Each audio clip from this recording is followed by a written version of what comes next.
try not to make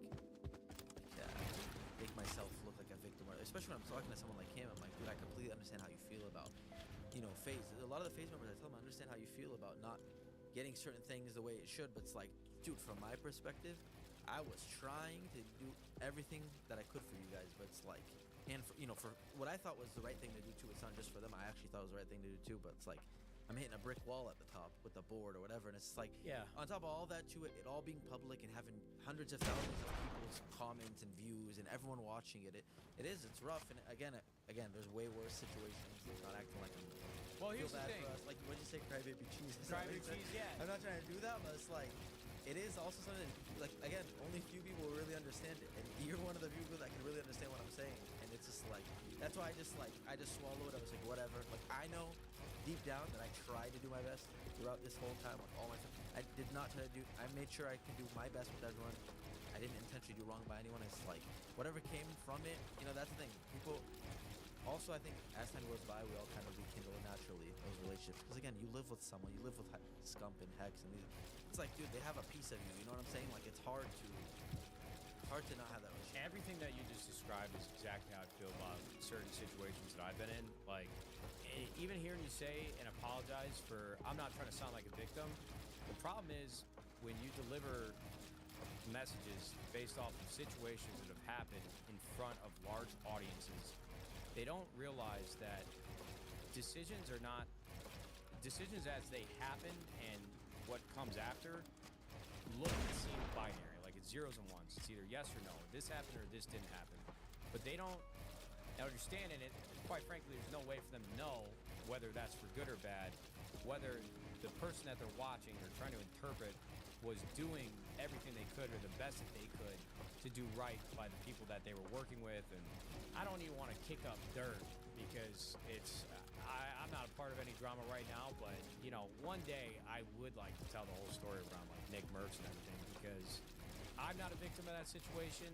I agree with some things that Nick said. I disagree with others that he said, but nobody will ever know what I was doing behind closed doors to try to make everything work and allowing other people to make decisions on it. And a lot of it I had to just sit there and take when that's a whole nother thing. That's another part that I don't ever talk about just because, I don't even want to ask about it, but like, I don't know the details of it, of course, either, but I can just imagine.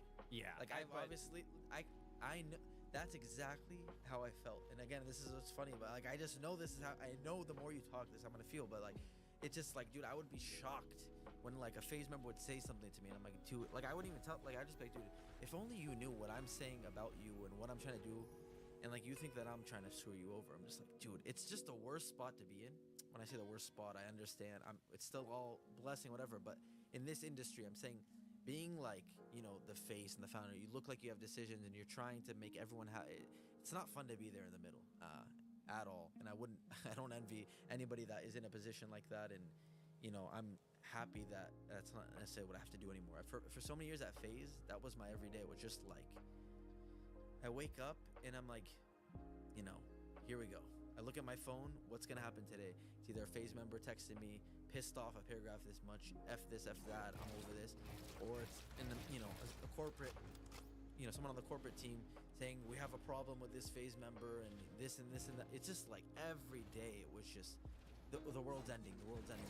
It's just like Tfue lawsuit, right? Or just Save the Kids comes out, and it's like, dude, you just like, it just never stops, and like, you just being there in the middle of that, it's just crazy, man. And again, like, you can understand, right? As you who has been the face of 100 Thieves, and obviously you left Optic, and that's what you eventually started, which we didn't really, obviously we're gonna get to it, right? But I guess it's a perfectly natural time to do it, right? So you ended up starting 100 Thieves. Mm-hmm. That's after what, like 2-3 years in LA?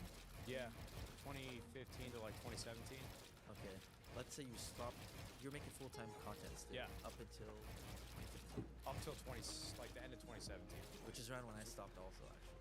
Yeah, right when 100 Thieves like officially started, and all of a sudden, my business partner at the time was like, we're gonna be in the office every day. Yeah. And it's funny when I say that because I'm like the CEO. Yeah. But I'm like, well, I don't know what I'm doing, and he does, so I'm just gonna listen to this guy. And then I'm like, I can't do YouTube and this at the same time. And quite frankly, was burnt out, which is why 100 Thieves started in the first place. So It's so funny to me. It's the exact same story with me. I was over YouTube too. I'm not gonna lie. Like didn't want to make videos anymore. yeah, And at that time, our quote-unquote CEO got outed for funneling money to his family members and all this stuff, and the guy got kicked out. And we had our other CEO come in, who was also no longer there. But I remember, like, I was the only one out of us 4 founders that was like, all right, let me go into the office and like try to salvage what I can. So I stopped making YouTube videos. My income, I was making money. I was making good money. Looking back, I can't believe, it was the biggest blessing on earth. And I stopped all of that, and I went into the office, and not one employee in the office knew who I was, right? I'm one of the biggest face members at the time, the founder, right? Nobody knew who I was, and I had to like swallow my ego, pride, whatever, and I had to just like introduce myself, and I like slowly threw myself in the corporate environment, right? And I stopped making content, and I know you did too. And the reason I'm giving this whole background is because there's a recent clip of you when you're back to streaming now.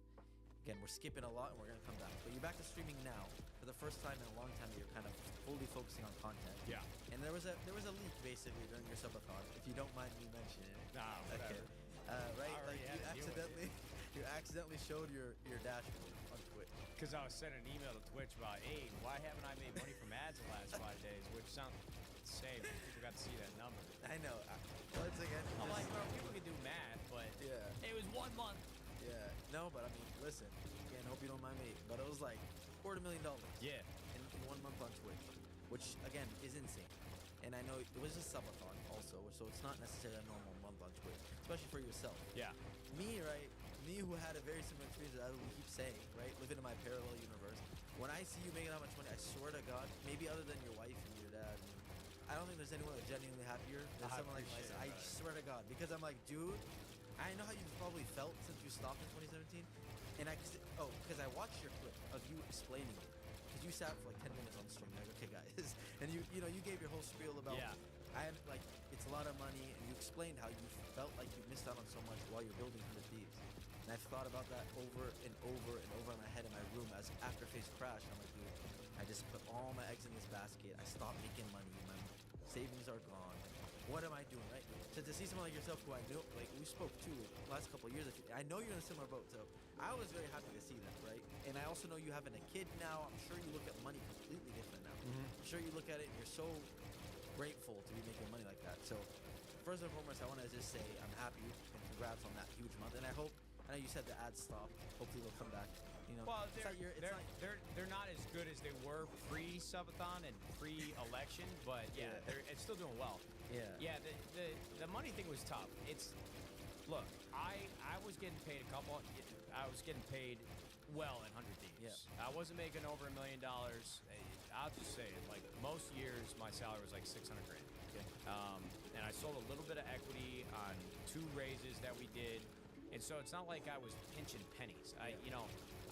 The more these clips get brought up, the more I feel the need to not continue to perpetuate the idea that I was eating instant ramen noodles every single day. You know what I mean? Like I've done well for myself, but it's a tough situation why it's hard to talk about money in front of folks, because in my eyes, when I think about 8 years away from content, and we bring up the fact that you were burnt out, I was burnt out, who knows what would have happened on YouTube and Twitch and all of that.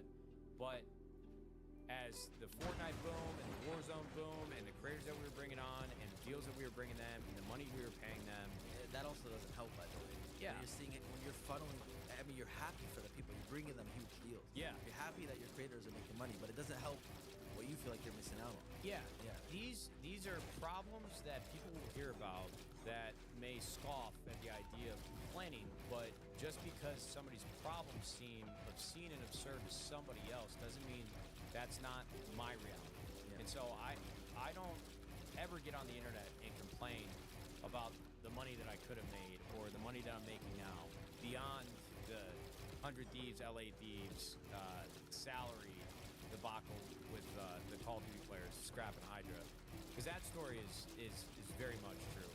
But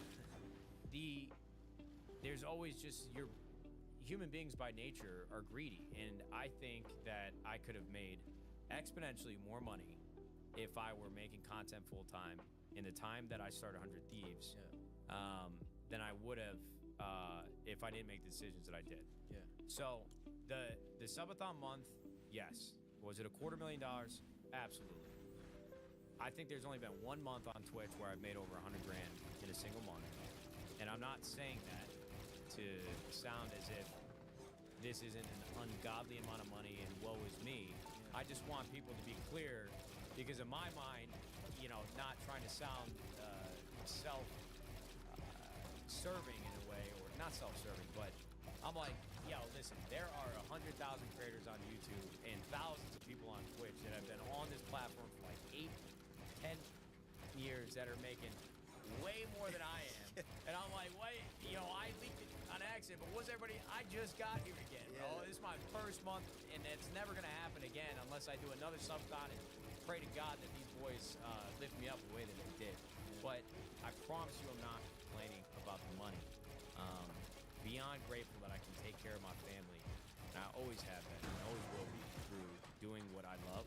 But I don't want people to think I'm making $250,000 every single month, because it's just not true. Yeah, I mean, especially when people see valuations behind the thieves and FaZe, like when FaZe is valued at $1 billion, I'm like, I got family members thinking that I have $1 billion. I'm like, brother, you know, to that point that I mentioned it, but I've never sold one share of my FaZe. I've never cashed out anything, right? And it's like, the reality is just so much different than people think. And I don't know, there's a lot of things. Maybe some people will be able to kind of grasp why we feel the way we feel about certain things. But like you said, you know, even if it's not the most relatable thing and it sounds crazy to some people, I don't think any of us are trying to complain or, again, you know, you spoke about your background. My dad had $100 when he moved to this country. Like, we get it. Like, we're not, you know, I mean, again, like, anyways, it's hard. I think the worst thing is also just feeling like you're missing an opportunity that you don't know if who will come back. And I think everyone can understand that. Well, and you also battle with yourself on like, what should I continue to allow people to believe this is the perception? Yeah. Because if I break what they believe is reality and sit and talk about what's actually happening, it's still better than most and 99% of Americans. So then you just sound like a prick. Yeah. So it's... And for me, it's just more of just stressing over what could have been, what opportunity. Like, now I'm never going to be able to do that. That's why when I saw that month for you, I was like, at least it probably gave you so much confidence and, like, comfort. And, like, okay, maybe if I really keep streaming, you know you'll be good, at least. Yeah. You know the viewers will be there. Maybe it's not going to be the numbers you had the subathon every month, but you know, you at least know now that you can fully dial into streaming. You have been, right? Yeah. Again, as I keep mentioning, I see you on TikTok. See you, like, every day you're doing it. 200 plus hours a month, dude. Yeah, and it's like, at least it's stability. For me, the reason I wanted to get back to making content more than anything, it's like I just need something that I can do consistently, that I know will consistently just like, I'll keep moving instead of sitting and thinking, which I did for 2 years. What if I didn't start making videos? What if FaZe didn't crash? You know? And I just had to start, right? So I feel like for maybe, I don't know if that's the case for you, why you started streaming, but I think for you stream and to have that great reception on the first month back, I mean, hopefully now, you know, you think for 2025, you're locked in. Like, you know you're going to be streaming, and you probably feel comfortable knowing what you're going to do every day. No, I'm ready to be, I'm going to be streaming for the rest of my life, bro. Like, I mean, after working in a business and corporate setting with the amount of responsibility decisions you have to make, I think the best thing that I can be doing for 100 Thieves and my family is to be doing what I originally stumbled upon by sheer luck and timing is that I'm good at, which is just making cock jokes on the internet, brother. And I think, and I'm not gonna try to break that reality again. I like doing what I'm doing. Some months are tougher than others, but dude, to your point though, I ain't going back, bro. Yeah, good. This is better. It really is a better gig than anything else I could be doing in my mind. And I think for 100 Thieves, you're right too. I think it's very important for 100 Thieves, like, to have yourself. You know, you've always been the face, but to have yourself pop in on Twitch can only be good for the company too. Yeah. So we haven't really spoke about 100 Thieves, and again, I'm not gonna go through the entire story because you've spoke about it, and you spoke about how you're obviously a founder of 100 Thieves. You started it.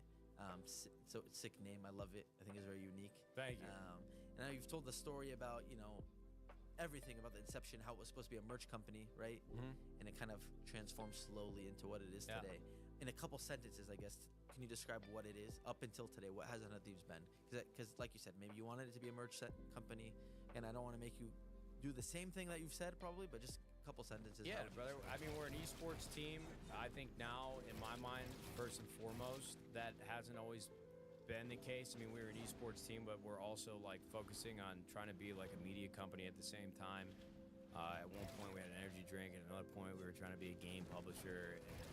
And you know, when business is going well, and you're making more money, and investors want to see higher returns, and see the scale continue to rise, and the valuations that you're getting, you feel pressure to try to make and create more value with the momentum that you have. And I don't actually know, and quite frankly, I believe it's not the right strategy. I probably would have focused more on the core business as it was, which was apparel, content, and esports, rather than taking as big of a swing that we did. But we're an entertainment business that primarily focuses on esports. I guess that kind of contradicts how I started this thing. My biggest focus that I care about the most with 100 Thieves is having the best teams in the world competing across multiple titles. above the merch even now? I think the apparel and the merchandise coincide with that success and can be successful standing on its own or intertwined with the things that I care about the most right now. And if you talk to a few executives at 100 Thieves, they might not necessarily agree with the order of which I have things slated out of my mind, but I think that's what's important for the business and the legacy that I want to leave on 100 Thieves in the gaming community. I think biasedly, maybe, but I think without a shadow of a doubt, if that's what you think 100 Thieves should focus on, then that's what 100 Thieves should focus on. And I know it sounds obvious to me, to you, to a lot of people listening, but people would be shocked to know maybe that people don't always really hold those opinions to weight at the scale that they should be. I don't know if that makes sense. Maybe, again, I might be projecting about FaZe, but, you know, I think that's so important, is having you lead the direction of it. And, you know, I know you were the CEO, you were making day-to-day in the office, you were kind of like, you're recruiting talent, even, I'm sure you were, like you said, we were talking about before, titles and thumbnails on videos and social media posts. And I've talked to you about this again too, about like how you caption things on social media. Like me and you both, I think, have this hyper fixation on every detail. And I know you were doing that for so long. Are you still the CEO today? Title, yes. Okay. But look, a lot of stuff like this has remained behind closed doors. Okay. I have told our board multiple times that I don't want to be the CEO. And separating myself enough from the business to where I can stream full time again and make money from streaming again, that was a conversation that spanned across many, many, many months, and quite frankly, many years. My previous business partner, John Robinson, he left the company at the beginning of this year. And this was at a time where I was trying to separate myself from the title of CEO. And both those things happening at the same time, the executives at 100 Thieves, like Jason Tonners, our CFO, has been with us since like the second year. Julie Van was our head of HR. She walked us through the multiple rounds of layoffs. She is an incredible leader where people love to work with her because they can listen. She listens to them and she helps guide the company through those decisions. And when John left and I wanted to step away as CEO, she stepped up to be the COO. And now she's helping operate the business with Jason, and then Jacob is the president of 100 Thieves, which I think all three of them in a way are kind of taking on the responsibility as the CEO. And this is why, listen, every company, especially at a scale like this, definitely needs definitive roles and definitive responsibilities. But I think the problem that 100 Thieves had is that John and I coupled a lot of responsibility for the business and conversations and board meetings with the board. And John was a good operator, but John also liked to make sure every decision ran through him.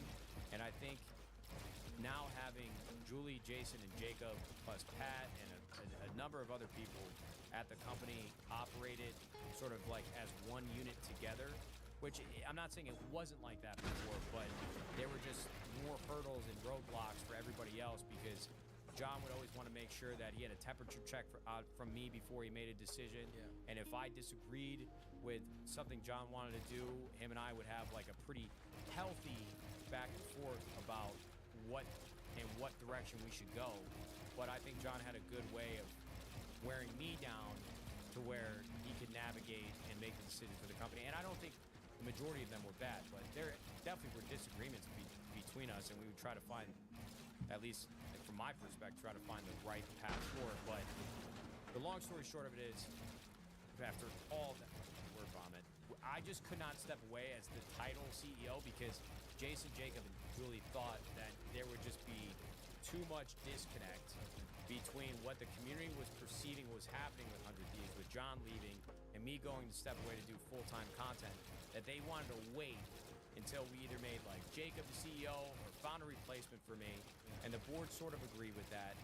And that was really actually a contentious point for me because I'm like, guys, I've been sitting here trying to tell you that I should not be doing this, and I don't want, it's not even about the community thinking that I'm trying to like run away from the responsibility. It was just the thought of me being on the hook for anything else that was happening at this business when, quite frankly, I should not be doing this as it is. Like, I can help with the creative, I can help with the direction, but I'm not suited for the day-to-day management, and quite frankly, had a lot of help with John, the majority of him basically acting as CEO. So it was just, I don't want to, because I'm not throwing anybody under the bus, but I didn't think that there would be a big issue with me stepping away and John leaving at the same time. And I told them because they were having a massive weight now put on their shoulders with the two people that they relied on the most to do their jobs effectively leaving. So I'm like, all right, I'll stay the CEO for the rest of the year. But they were totally understanding and agreed, like, you do whatever you want. I'm still on the board. I'm still doing as much as I can when they need me, but they're operating the business as it stands today. And to be honest with you, as we have this conversation, I need to get on my P's and Q's about this full-blown, not separation, but like when people ask me this question, I don't have a great answer for them. And, you know, obviously now I just said it all. But it was really just trying to make sure that there wasn't too much damage done to the perception of 100 Thieves. And to be honest with you, if you look back at the last year, they've done an incredible job. I mean, they've been instrumental in continuing to help grow the business, and we're actually in a really good place, not only financially, but I think culturally. They, instead of doing like a monthly all-company meeting, they do it every single week, and all the employees feel more informed, they feel more responsible for everything that we do, rather than sort of just doing the job that they've been siloed off to. And I don't think that's one size fits all, that it's a good thing at all times, but I think for the majority of the time it is a very good thing for a business like ours. So I am still technically the CEO, still on the board, and will continue to be on the board, but I'm not doing anything nearly even remotely as close as I was when I was living in LA going into offset. And that might even be healthier for your relationship with 100 Thieves long term. It's way healthier because I'm sure you felt this as well. My biggest thing that I told the board, and my biggest thing that I try to explain time and time again, is that we have now made decisions so many times and so many things that we do every single day, whether it's the way that jerseys look, or whether this partner that we're pitching to would actually be a good fit, whether this creator is the right creator, whether Juvie and this flavor that we should be doing, and this high ground decision, and this collaboration. I'm like, guys, I don't, you know, the CEO is supposed to set the direction for the business and have everybody else go execute on that. And I do think I had a good direction in the early years of 100 Thieves, in part with help from John. But now that I've been under the hood for so long, I don't even trust the decisions and the things that I think anymore, whether it's good or not. Because at every turn of the corner, and a good, you know, the government, we have checks and balances. The business, me and John, we agreed on a lot of things, but we also contrasted with each other on certain aspects because I come, you know, natively from gaming. He worked in gaming for a good part of his career, but there were certainly things that me as like a tastemaker, we would disagree on. And I think a lot of the things that we experienced in 100 Thieves made me start to doubt my instincts. And I'm like, well, I don't want to go in the office and put in a big fight for this and fight for this, that, and the other, because I don't even know if I believe that I'm saying and thinking. So I told them, I'm like, not only should I not be the CEO of this business, but I need to be a step removed away from the day-to-day decisions that I may not have necessarily built up entirely myself, because a lot of the success of 100 Thieves is built off the backs and work of other people. Yeah. I need to be like a fan of 100 Thieves again, away from this stress, so I can actually trust the decisions that I'm making and help you guys make informed decisions on everything from here on out without me being tied down to the weight of this business, because I don't know what's right and what's wrong anymore. So I need to get away from it. I need to sit here and actually be able to do what I'm best at, not doubt myself anymore on what I'm spending my time doing day to day, not doubt myself on what I'm going to say in this meeting about this X, Y, and Z. And I think that's what's been the best thing for me. And I think it is the best thing for the business, as long as Jason, Julian, Jacob, and the entire executive team, along with Pat on Apparel, are comfortable with how I'm interacting with the business and if they're set up for success with the tools that they have without me. Very interesting, man. Even like, thankfully, like you said, the results have been good. I think they've been good. Yeah, and I think you even wanted to step away. Again, that's like the opposite of what people would expect. Most people, they want the title. They don't want to do the work. You're like, I don't want the title because it's not what's best for the company. It's because it's not what's best for you. You were operating, at the end of the day, it's for what's best for 100 Thieves. Yeah. You know, it's for you, but it's also for 100 Thieves. And I believe that. Yeah. So whether somebody disagrees, I don't care. I wrestled with this thing for years. Yeah. No, I can imagine. Thinking about it every single. I genuinely thought I was about to have a mental breakdown. Like, if you brought my wife and had her sit next and talk to me, her for years, the only thing that she would hear from me is about what I hated at and doing the job that I was doing. I'm not built for it. I don't want it. I have a profound respect for folks that run businesses, and maybe if the entire idea of being a creator didn't exist and that road in my head was blocked off and all I had to do was focus on it and this was the only thing that mattered, maybe I'd be better at it. But just knowing that there's this thing that I know I'm good at, that I've been doing my entire life, and I basically just stopped it completely when 100 Thieves started, for many different reasons. If that didn't exist and this, outlet didn't exist, maybe I'd be better at it, but I don't know. It's interesting. Yeah, Running a business is not easy. It's not, and it's not for me. Maybe the peak years of phase, like when I say peak, I'm saying from a company size, financially, whatever. For me, the peak years were earlier on, right, when we were all having fun with it a little more. But I didn't enjoy those years, man. I didn't enjoy when we were doing these massive collaborations and huge events and Fortnite. Maybe I enjoyed some parts of it, like the World Cup, I enjoyed it. But most of the time, like you just mentioned, every day was just me like, dude, I hate this, I hate that. I don't want to do this anymore. I can't even look at my phone. I want to throw up when I see my phone and I see this text or that text. It's like, so I completely get it. It's just like, it's also when you have so many uncontrollable variables, like different people, so many opinions, so many personalities. It's not easy. Like you said, time is valuable. This time is valuable for us too, in our 20s and coming out of 20. success. I'm 32. Yeah, I'm 28. I'm saying the last. Yeah, 28. Almost 32. I'm almost 30 as well. I didn't realize I was 4 years older than you. Yeah. I feel How old worse did you about think? myself. You think I was like 30 already? I thought you were my age. I'm 20. God damn it, banana phone. 34. Well, basically 30. Was it 314 or 30? 34. God, I knew I wasn't big. Yeah, but for me, again, if I didn't have Banks, Tommy, and Rain, I would have survived in a lot of ways. But at the same time, I love them to death. But the stress that they also brought, right? It's like, you have partners and like you have expectations for each other, and you like, so there's pros and cons, right? But I know you've also shared it, like we've talked in the past, and I think for you were kind of solo for so long, running it. So how did it feel to bring in? And I'm sure, clearly they weren't running it, helping you run the company, but when you brought in Courage and Valve, right? Like, I'm sure it was nice to have somebody. Yeah, Jack. I mean, Ray and Jack were phenomenal. I mean, we lived in a house together, and even when I was going through all with 100 Thieves and trying to figure out how I can get back to content full time, Jack always picked up the phone. I mean, bro, even this was after Gracie was delivered. Yeah. We were in the hospital for 4 days. I had to go charge the car. Driving a Tesla at the time. While Gracie was napping and my wife was asleep, I went to charge the car down the street. Was talking to Jack about them, and that was not the only time that I talked to him. We had a lot of back and forth on it. So Jack's one of my closest friends. Always had my back and would listen to me and give me raw, honest opinions. Ray, dude, she's turned into a superstar in her own right and was instrumental in the growth of 100 Thieves. And she's now just like sort of in another atmosphere. Like, she's a superstar. So it felt like great to have creators to lighten the load off of me trying to help the business succeed, but also like help carry the weight of content and just our presence in social media. So that was unbelievable, and some of the best decisions we ever made were bringing both of them on. So, you know, I think you're very hard on yourself.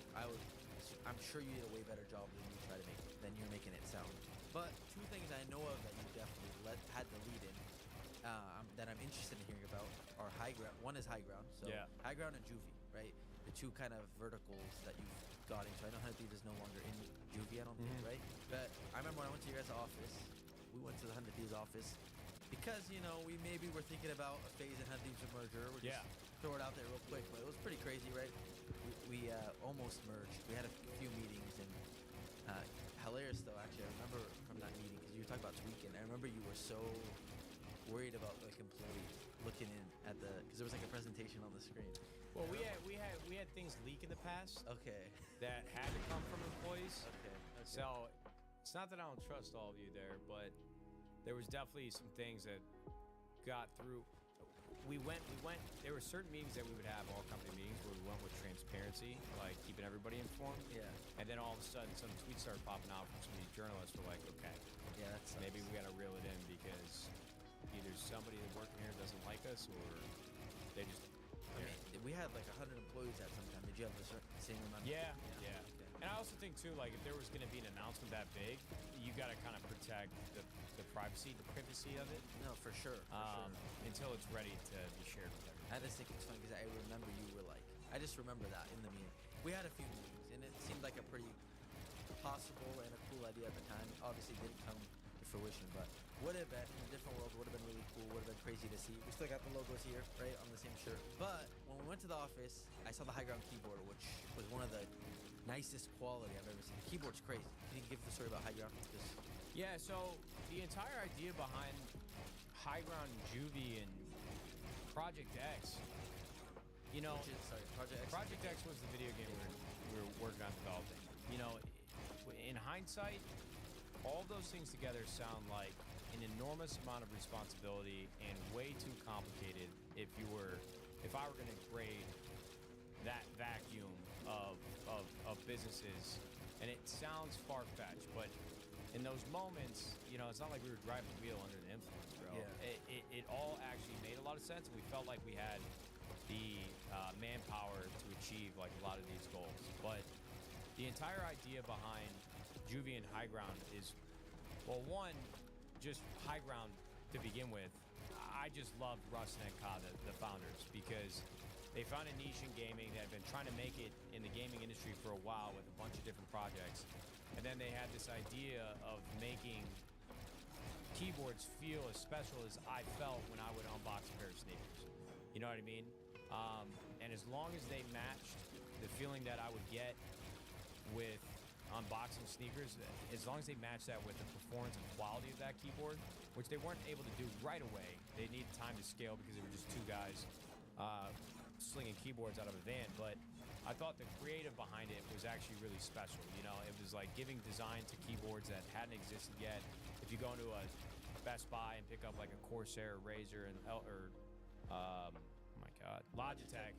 Yeah, no disrespect intended, because you know I use some of that gear, obviously not the keyboards. But you know, if you go into a store and try to buy one, it's either a black or a white keyboard. Yeah. And so to try to, you know, bring graphic prints and different art inspiration and different collaboration with brands you would never see a hardware company make, I actually thought it was just taking like the gaming fandom to another level. And that was an experience that I just, you know, like I just described, I didn't think existed yet. And the way that these guys talked about the creative behind the vision they had for the company, I just thought it was unbelievably special. Like, it made me want to be a part of it. And so when we started having those initial conversations with High Ground, you know, we also saw the success of like Pink Whitney with Barstool Sports, like Dave Portnoy, their entire team. Erica, who was their former CEO. They just did an incredible job with bringing together the groups of folks they had and the pockets they had in different sports and different niche communities, and then bringing a product to life through their podcasts and all the videos that they made. And Juvie was supposed to be like a passion project for me after 100 Thieves. Like, what I know now is that I'll probably never start another business again just because I don't want to worry about this many people and just have the weight of that many decisions on my shoulders. But at the time, it seemed like I've been sponsored by a million energy drinks. Why not just make my own? Yeah. And it was kind of just like this fun thing in my mind after I came up with the name for it, just standing in line at the Rancho Park driving range in LA during COVID, just sitting there with headphones in, just doing wordplay kind of like I did to come up with 100 Thieves. It just rolled off the tongue to me. Juvie, rejuvenation. Go to the gas station on the way to Vegas, your boy hops out the front seat like, yo, you need anything inside? Grab me a blue Juvie, yellow Juvie, green Juvie. Yeah. Like, it was one of those things that I really just was like drawn to. And as, the high ground conversation became more serious and we started looking at opportunities, because we actually had a lot of brands come to us with the idea of starting like a beverage together, primarily alcohol brands. Like there was like a tequila company. And so it started to like kind of plant a seed in my head, and John has really good business instincts as well. It seemed like a great idea to have 100 Thieves be like the hub of a strong portfolio that is endemic to gaming, that had a lot of different products and a lot of different services that would make the business really attractive to a company that wanted to be involved in gaming but didn't know how. Well, look at all these different through points that you can, reach this audience. And that's strictly from a business perspective. Like High Ground and Juvie truly were passion projects, and the founders, like I said, Todd and Rustin, were phenomenal and still are instrumental in the business. And then me getting an opportunity to work with Sam Keen with Juvie, it just seemed like the perfect storm of opportunities, and then also would make the business and all the capital that we raised and all of the investment that we made, like make 100 Thieves and those businesses a lot more attractive for an exit one day. Yeah. So it was like we got to have our cake and eat it too. Yeah. And that was really the motivation behind those two businesses. Juvie, unfortunately, and this is kind of like goes hand in hand with a lot of the tuck that was happening, because I went to the board, was like, I don't want to be the CEO anymore. I love this business. I truly believe in it. I still want to be involved. I just don't think I should be the CEO anymore. Literally the next day, I think we're getting on the phone to talk about like how we would handle this. And then it turned into a conversation about, okay, we have to do another round of layoffs, and we think we're burning too much cash with Juvie. The business was actually doing pretty well for its first year and a half, and I just spent all this time where I remember you were very excited about it. Yeah, I was.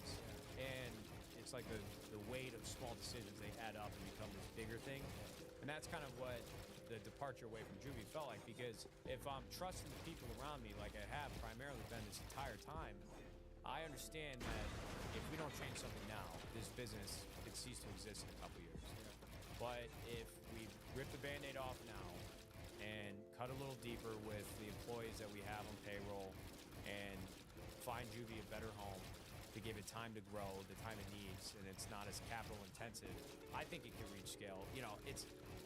I know it doesn't sound like inventing the wheel when I say we started an energy drink, because there's been so many that have been created with like the success of Prime and every single sub brand that exists from all these other Fortune 500 beverage companies. But at that time, it was really exciting, and it made a lot of sense. Like, if we have a new energy drink trying to sponsor us every single year, why don't we just do it ourselves?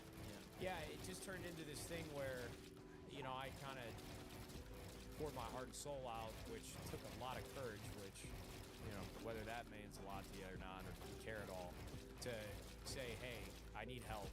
I told them like how in a bad of a place I was mentally, and at the end of the day, it's business, and they care about me. I know the board members, like, I have a great relationship with. I know that they care, but at the same time, they have a lot of things to juggle as well. And so all of a sudden it turned into this like my breaking point, and then it reached the next stage where it's like, hey, we're gonna get you your help, but we gotta do these things first. So then Juvie, we sold to a Midwest like brewery company. They make artisan like root beer, and Sam, who was like honestly one of my biggest fears and worries, because I didn't want to leave him, because he busted his ass and the entire team behind Juvie, with Damon and Adrian and a bunch of other folks.